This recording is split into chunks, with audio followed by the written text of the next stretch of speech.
इस news के sponsor है यशपिन therapy end हिजामा centre, Jamiat उलमा hospital, रहमत बी टेकडी, नियर पासपोर्ट ऑफिस, सोलापूर। आता बाबांनी जे सांगितले तसंच माझ्या पण अगोदर मॅडमनाच तक्रार आहे।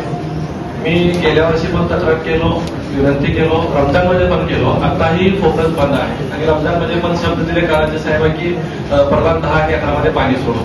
पाणी काय सोडण्यात आले नाही काही इच्छा दिवशी, तरी यावेळेस तरी किमान आपण पाणी थोडं जास्त दिले तर 2 दिवस चांगला होईल। तसेच प्रभाग 10 आणि रोड नंबर 3 चे बोले मॅडम आहेत, त्यांच्याकडे 4 दिवसापूर्वी बोललो होतो। काही ठिकाणी वॉशआउट करायचं आहे, पाणी घाण येत आहे, ते पण वॉशआउट करणे गरजेचं आहे। तसेच माझी विनंती आयटी साहेबांना आहे, साहेब आता लिफ्ट बंद होती आणि तुम्ही वरती मीटिंग घेता। आता आमचे पोलीस चाचा आहेत, काही ज्येष्ठ नागरिक गुडघ्याचा त्यांना प्रॉब्लेम आहे, मग त्यांना वरती कारण की असं आहे की आमचे बुजुर्ग आहे, त्यांची पण काळजी घ्यावी। लिफ्टचे जे प्रॉब्लेम आहेत ते अपेक्षित नव्हतं।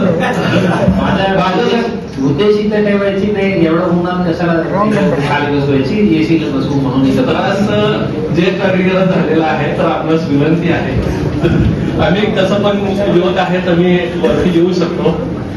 तसंच साहेब रमजानच्या निमित्त आपण सोशल शाळे जवळ आम्ही विनंती केली होती हरीश मौलानांनी ईदगाहच्या संदर्भात। त्या संदर्भात आम्ही मीटिंग संपल्यावर आम्ही सगळे आपल्याला भेटून एक विनंती अर्ज करणार आहे, त्या विषयावर आपण सहकार्य करावं। जय हिंद, जय महाराष्ट्र।